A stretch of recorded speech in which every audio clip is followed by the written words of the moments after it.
Real strength is shown by respecting women. महिलाओं का सम्मान करने में ही असली मर्दानगी है। Only weak and cowardly resort to टीजिंग।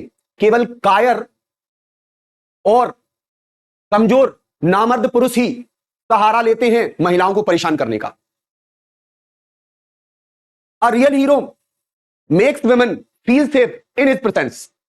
एक असली हीरो अपनी मौजूदगी में महिलाओं को सुरक्षित महसूस करवाता है, ना कि उन्हें परेशान करता है। तो महिलाओं का सम्मान करना हमें अवश्य आना चाहिए।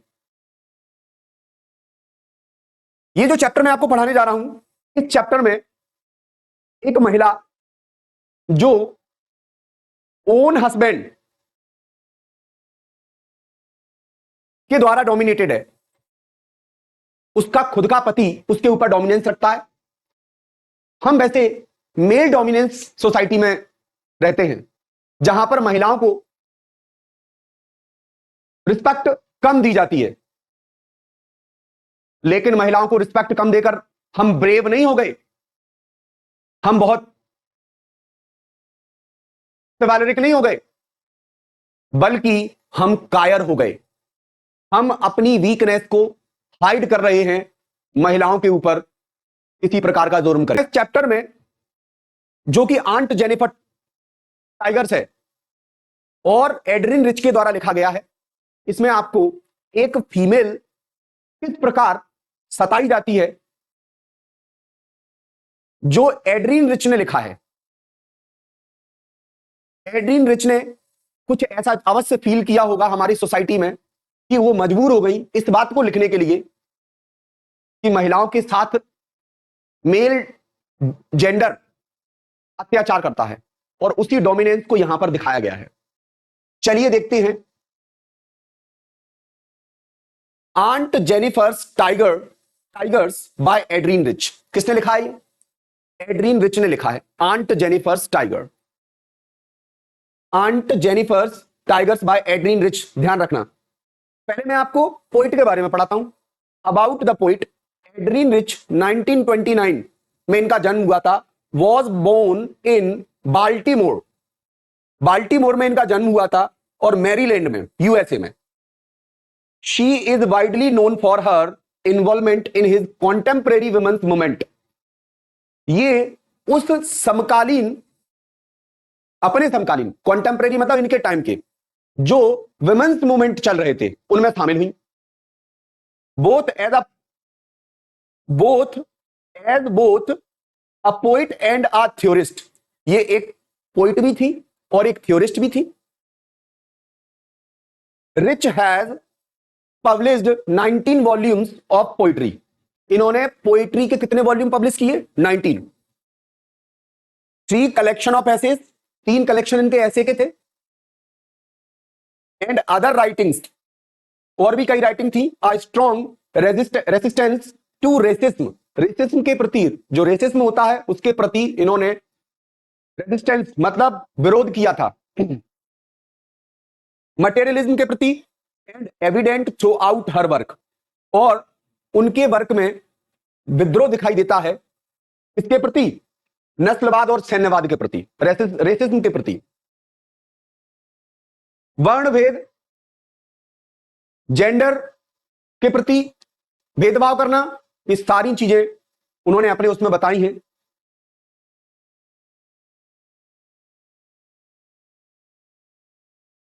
सबसे पहले हम पहला स्टेंजा पढ़ेंगे। पहले स्टेंजा में Aunt Jennifer's tiger prance across a screen.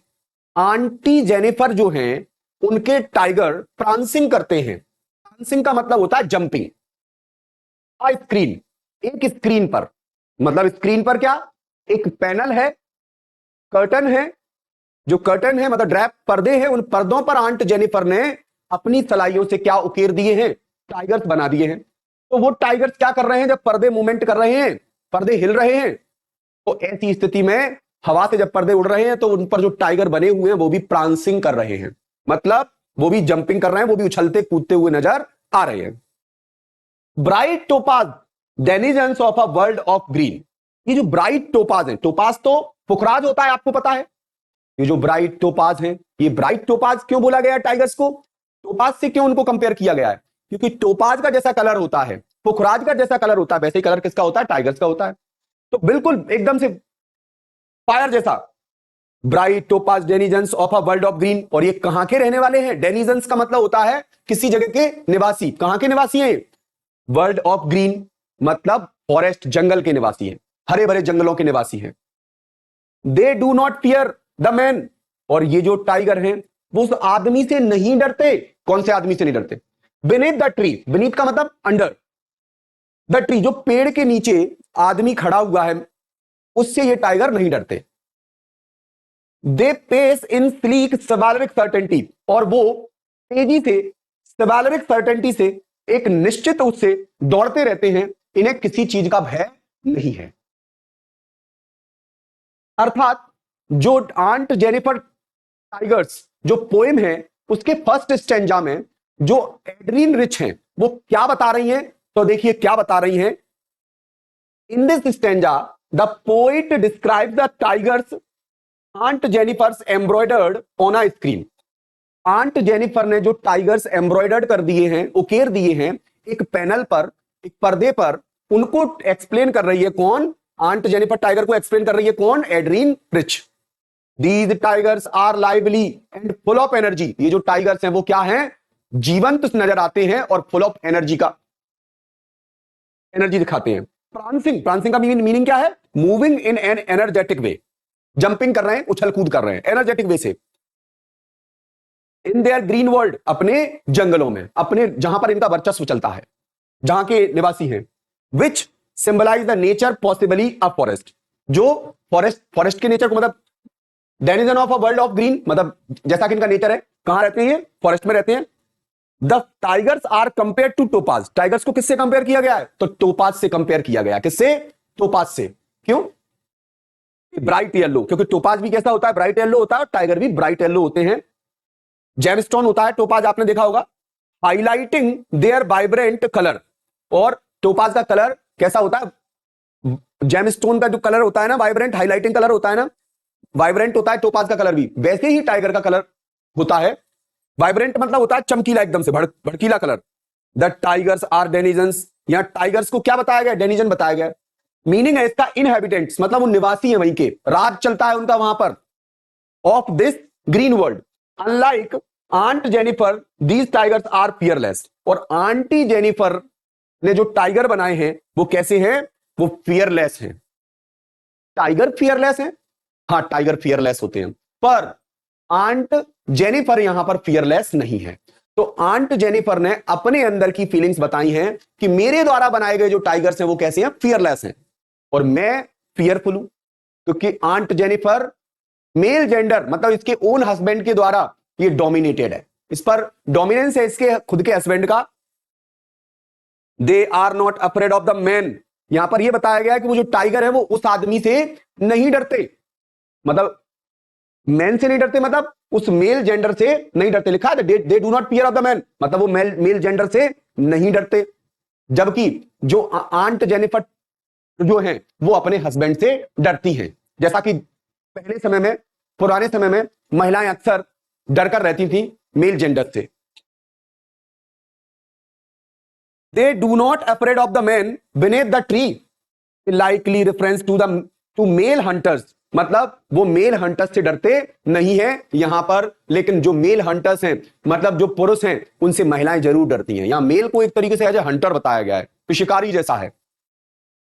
Symbolising the threat of male dominances, male dominance और कंट्रोल। तो symbolising the threat of male dominance और कंट्रोल, इस बात से क्या पता लगता है? ये लाइन ये बता रही है कि हमारे समाज में मेल डोमिनेंस है, मेल डोमिनेंस जो है बना हुआ है, जिसकी वजह से आज महिलाएं क्या रहती हैं? मेल के सामने डरकर रहती हैं। और उस समय की सिचुएशन को एक्सप्लेन कर रहा है, और कहीं कहीं तो ऐसा आज भी है। द टाइगर्स मूव कॉन्फिडेंटली, लेकिन टाइगर नहीं डरते, वो कॉन्फिडेंटली मूव करते हैं, एलिगेंटली, भव्यता से, एम्बॉडिंग द सेवालरिक, और वो बड़ी ही सेवालरिक वे में, bravely, virtue, such as bravery and nobility, और उच्चता का प्रतीक है वो, बड़ी भव्यता से चलते हैं सेवालरिक वे में। क्यों? यहां पर वो बड़े ही रिस्पेक्टफुली चल रहे हैं, जबकि मेल जेंडर क्या नहीं कर रहा, रिस्पेक्ट नहीं दे रहा। दिस कंट्रास्ट स्टार्कली, इसमें बिल्कुल एकदम कंट्रास्ट बताया गया Aunt Jennifer's own life, Aunt Jennifer की लाइफ जो कि कैप्टिव है, और वेयर शी इज रिस्ट्रिक्टेड, और जिसे रिस्ट्रिक्ट कर दिया गया, मतलब बांध दिया गया है, रोक दिया गया है, बेड़ियों में जकड़ दिया गया है। लेट सच कॉन्फिडेंस, और उसके पास ऐसा कॉन्फिडेंस नहीं है जैसा कॉन्फिडेंस किसके पास है, उन टाइगर्स के पास है, क्योंकि वो मेल जेंडर से डरते नहीं है। जबकि यहां पर whereas the Aunt Jennifer is fearful by his own husband, किससे डरी हुई है, अपने खुद के हस्बैंड से डरी हुई है, मतलब मेल जेंडर से डरी हुई है। यहां पर एक आंट जेनिफर की बात नहीं है, यहां पर उस समय की जितनी भी महिलाएं थी सबके साथ ऐसा होता था। तो ये चीज आंट जेनिफर टाइगर के माध्यम से किसने बताई है, एड्रीन रिच ने बताई है। फर्स्ट स्टेंजा ये कहता है, सेकंड स्टेंजा क्या कहता है समझिए। Aunt Jennifer's fingers fluttering through her wool, Aunt Jennifer's की जो फिंगर्स हैं वो फ्लटरिंग कर रही है, मतलब उसकी उंगलियां कुछ बना रही हैं, बुन रही हैं, थ्रू हर वूल, और अपनी ऊन के उससे ऊपर से वो खिसक रही हैं, कांप रही हैं, फ्लटरिंग्स मतलब कांपते हुए। Find even the ivory needles hard to pull, लेकिन जो आइवरी नीडल है, मतलब हाथी दांत से जो बनी हुई सलाइयां हैं, आपने सलाइयां सुनी होंगी जिनसे हम कुछ बुनते हैं, तो जो सलाइयां हैं आइवरी नीडल्स हैं, वो भी उसे हार्ड टू पुल लग रही है, जबकि बहुत इजी टू पुल होती हैं, लेकिन फिर भी यहां कैसा दिखाया गया है, हार्ड टू पुल दिखाया गया। क्यों हार्ड टू पुल क्यों दिखाया गया, जबकि वो तो इजी वर्क है। रीजन है वो सलाइयां हार्ड टू पुल नहीं है, the massive weight of uncle's wedding band, क्योंकि जब से उसने अंकल से शादी की है, जब से वो 7 फेरों में बंधी है, जब से वो शादी के बंधन में बनी है, जब से उसने रिंग जो पहनी है शादी की, उससे क्या हो गई है, वो उस मैसिव वेट को ढोते ढोते परेशान हो गई है। कौन से वेट को ढोते ढोते, शादीशुदा जीवन के बोझ को ढोते ढोते परेशान हो गई है। क्यों, क्योंकि उसको इतना रिस्ट्रिक्टेड कर दिया गया है कि अब उसने वो शादी का बंधन जो बंधा था, वो उसका मैसिव वेट उसे लग रहा है, वो लाइफ उसे कैसी लग रही है, जकड़ी हुई लाइफ लग रही है। तो उसे वो आइवरी नीडल भी खींचना क्या हो रहा है, हार्ड टू पुल हो रहा है, वो भी उससे नहीं, मतलब ये जीवन चलाना उसके लिए मुश्किल हो गया है। It's heavily upon Aunt Jennifer's hand, और ये वेट उसकी जीवन पर भयंकर तरीके से बैठ गया है, जिसे वो हटा नहीं पा रही। देखिए, in this stanza poet shifts the focus to Aunt Jennifer's herself, इस स्टैंजा में उसमें वो टाइगर से बता रही थी, इसमें उसने खुद पर ही, आंट जेनिफर के ऊपर ही क्या कर दिया, पूरा का पूरा फोकस डाल दिया, टाइगर को अभी एक साइड कर दिया। क्या कह दिया कि आंट जेनिफर की जो उंगलियां हैं, aunt Jennifer is trying to embroidered, कोशिश कर रही है कुछ बुनने की, but her fingers are fluttering, लेकिन उसके हाथ कांप रहे हैं, ट्रैम्बलिंग शी वर्क, जैसे वो काम करती है हाथ कांपने लगते हैं। क्यों, क्योंकि मेल डोमिनेंस है, डरी हुई है, भयभीत है। जब हम भी डरे हुए होते हैं तो हमारा भी कोई भी काम करने में मन नहीं लगता, और करते भी हैं तो गलत गलत हो जाता है कभी कभी। This trembling reflects her nervousness, इससे पता, ये जो ट्रैम्बलिंग है ना, फ्लटरिंग, तो जब वो ये काम कर रही है तो उसकी उंगलियां कांप रहे हैं, हाथ पैर कांप रहे हैं, इसका मतलब ये समझ में आता है कि वो कैसी है, नर्वस है, एंजाइटी है उसके अंदर, और वीकनेसेस है उसके अंदर। The simple act pulling the needle, needle खींचना उसके लिए मेड ऑफ आइवरी, जो काय से बनी हुई है, आइवरी से बनी है, अ सिंबल ऑफ डेलिकेसी, जो बहुत ही नाजुक है खींचने में, वो टास्क भी उसके लिए कैसा हो गया है, बहुत डिफिकल्ट टास्क हो गया है। Through the wool becomes difficult for her, ये वूल, ये ऊन से बुनना, इन आइवरी को खींचना उसके लिए कैसा हो गया, एक डिफिकल्ट टास्क हो गया है, जो कोई सिंपल टास्क है। इंडिकेटिंग द स्ट्रगल, इससे क्या इंडिकेट होता है कि उसकी लाइफ में कितना स्ट्रगल है। She faces in her daily life the cause of her trouble is symbolised by the massive weight of uncle's wedding band, जब से उसने आंट जेनिफर ने अंकल से शादी की है, तब से उसके ऊपर शादी का वो बोझ ऐसे बैठ गया है कि वो अब उससे बाहर नहीं निकल पा रही, और उसको इतना ज्यादा सताया गया है कि वो नर्वस है। तो दिस वेडिंग रिंग, जब से उसने शादी की और उसको वेडिंग रिंग पहनी है, थ्रू हर फिजिकली स्मॉल, सॉरी दो फिजिकली स्मॉल, देखिए दिस वेडिंग रिंग, दो फिजिकली स्मॉल, आप जानते हो जो वेडिंग रिंग है वो फिजिकली कैसी है, स्मॉल है, आसानी से पहन सकते हो, उतार सकते हो, उसका काय का वजन, रिंग का कितना वजन होता है, लेकिन फिर भी उसे रिंग का वजन कैसा लग रहा है, क्योंकि पूरी लाइफ ढो रही है ना, वो केवल रिंग ही नहीं है, रिंग को तो एक तरीके सिंबल है क्या, तो दिस वेडिंग रिंग दो फिजिकली स्मॉल, छोटी है, फील्स मेटाफोरिकली हैविली, और मेटाफोरिकली हैविली उसके शरीर पर बैठ गई है, वो जो रिंग है। आप सुनिए, मेटाफोरिकली हैवी, जो एक रूप में हैवी तरीके से उस पर बैठ गई है, मतलब शादी का वजन, वो जो उसके जीवन पर बर्डन आ गया है, ठीक है। Representing the burdens of and operation. Operation का मतलब होता है ऑपरेस करना, मतलब किसी व्यक्ति को क्या करना, दबा दबा देना। ऑफ हर मैरिज, उसकी शादी ने उसे क्या कर दिया, बर्डन डाल दिया, दबा दिया है बेचारी को। The ring signifies her husband's control over her life. अब ये जो रिंग है वो किस चीज को बताती है, इस चीज को बताती है कि उसके जीवन पर अब टोटल कंट्रोल किसका हो गया, उसके हस्बैंड का हो गया है। वो जैसा कहे वो खाए, वो कहेगा खाओ तो खाओ, वो कहेगा बैठो तो बैठो, वो कहेगा पिए पियो तो पियो। अरे भाई जीवन बिल्कुल नरक करके फेंक दिया। एंड द हैवीनेस सिंबलाइजेज, और ये जो हैवीनेस है वो इस बात का सिंबल है, how trapped and constraint constrained Aunt Jennifer feels with in her marriage, कि किस प्रकार हम आंट जेनिफर जो है बंधी हुई है अपने शादी के बंधन से और बर्डन से घिरी हुई है।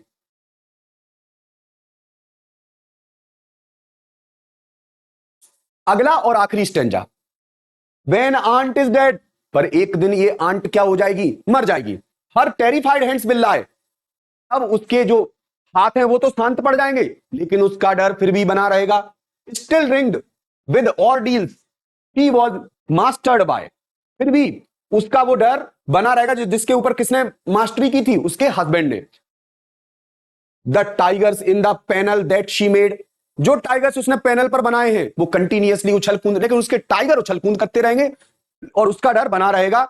Will go on prancing proud and unafraid, और लेकिन उसके द्वारा बनाए गए जो टाइगर्स हैं वो क्या करते रहेंगे, प्राउडली और अनअफ्रेड तरीके से क्या करते रहेंगे, उछल कूद करते रहेंगे। पर वो जब उसकी उंगलियां शांत पड़ जाएंगी फिर भी उसका डर बराबर बना रहेगा।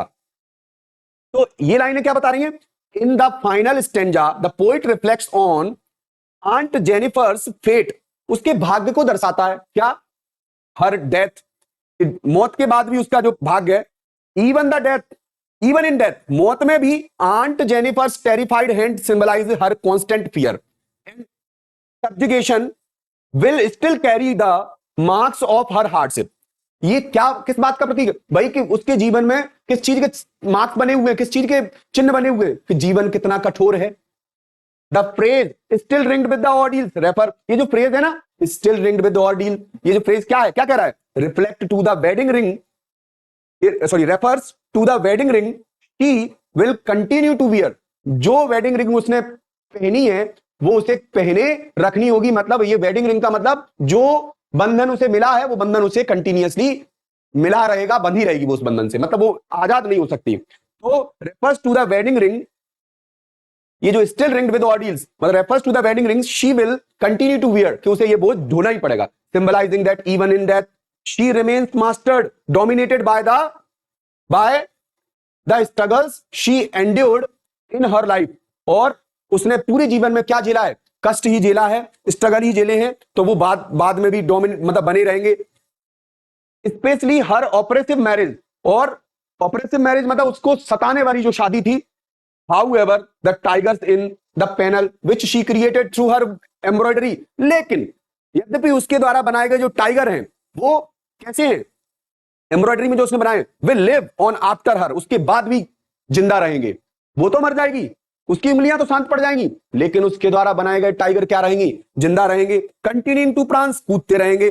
फुल ऑफ प्राइड, और पूरे दम्भ के साथ, पूरे प्राइड के साथ, सम्मान के साथ। एंड विदाउट फियर, बिना डरे।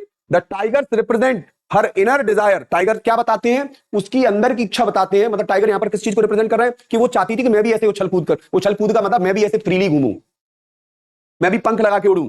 Inner desire for freedom, strength and independence, qualities that aunt Jennifer could not achieve in her life but immortalised through her art, लेकिन उसने अपने आर्ट के थ्रू इस क्वालिटी को इमोटलाइज्ड कर दिया। तो सीधी सी बात यह है कि आंट जेनिफर ने बताया है कि किस प्रकार मेल डोमिनेंस हमारे समाज में हुआ करता था।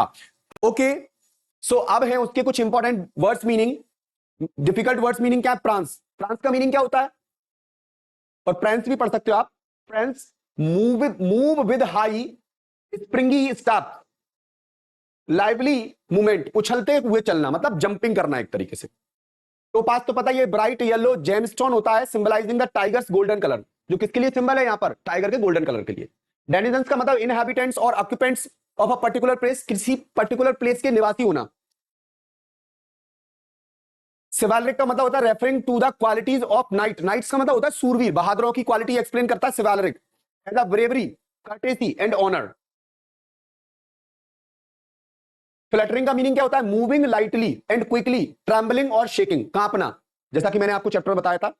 Ivory, hard, hard white material from the tusk, tusk मतलब हाथी दांतों से बनी हुई जो नीडल्स होती हैं ऑफ एलिफेंट, सिंबलाइजिंग डेलिकेसी, हाथी दांत से बनी सफेद कठोर पदार्थ, ठीक है। ऑडियंस का मतलब क्या होता है?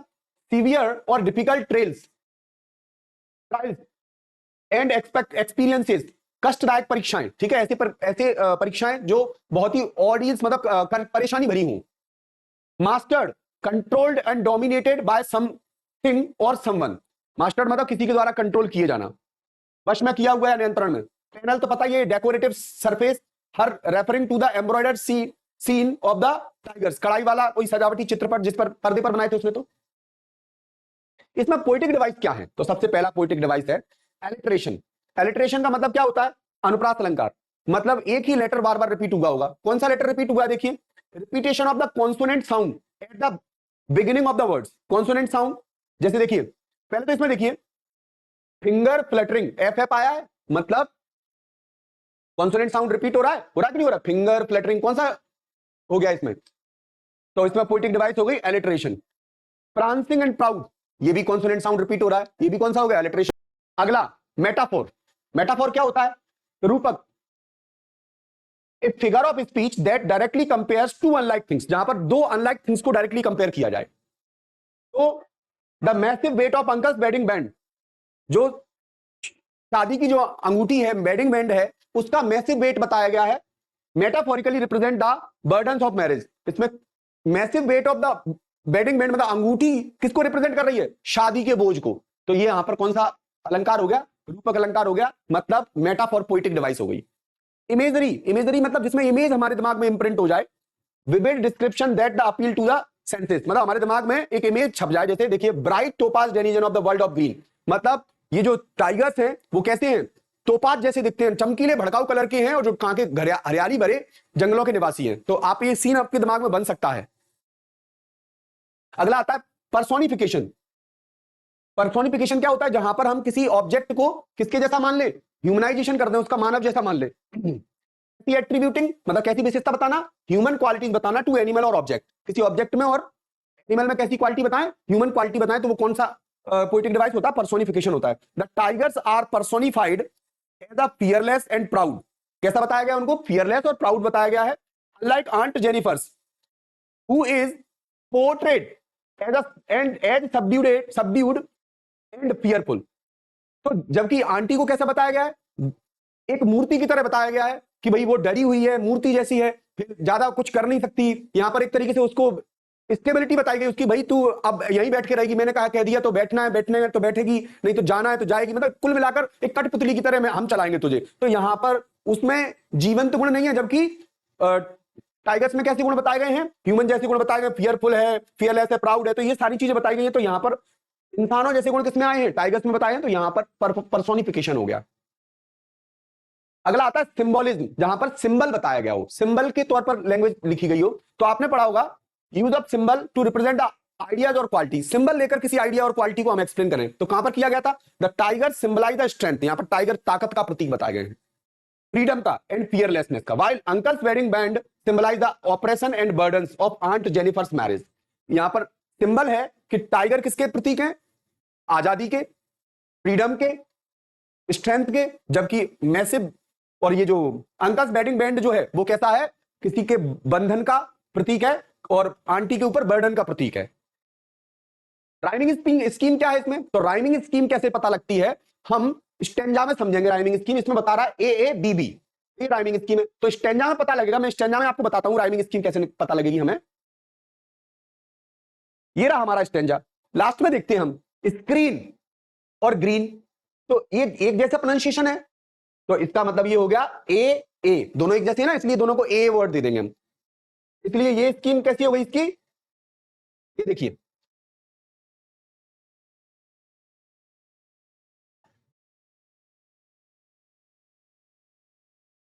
ए ए। लेकिन यहां पर ट्री और सर्टेनिटी, टी ट्री, तो दोनों मिलते जुलते हैं, तो ये हो गया बी बी। दोनों का प्रोनाउंसिएशन इनका सिर्फ लास्ट का देखते हैं, तो इस पोएम के पहले स्टैंजा में ए और बी की राइमिंग स्कीम चल रही है। दूसरे स्टैंजा में भी देख लेते हैं हम।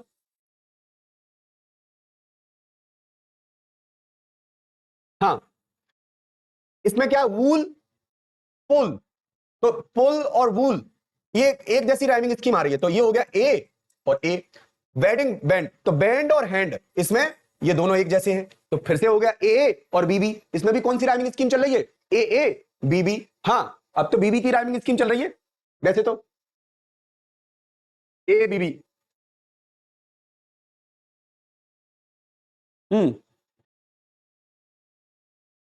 व्हेन आंट इज डेड, इसमें देखिए विल लाई एंड बाय, कैसी स्कीम आ रही है, ए।